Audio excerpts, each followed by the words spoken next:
So check this out. If you go to the Lehman Caves at Great Basin National Park Visitor Center, you can find the forgotten Winchester. Look at that. So this Winchester rifle was leaning up against a tree over 100 years ago. Some guy just left it, and it was discovered in 2014.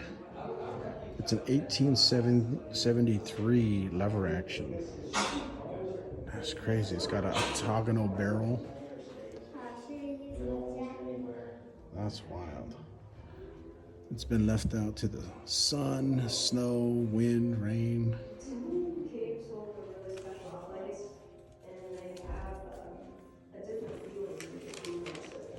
That's pretty cool.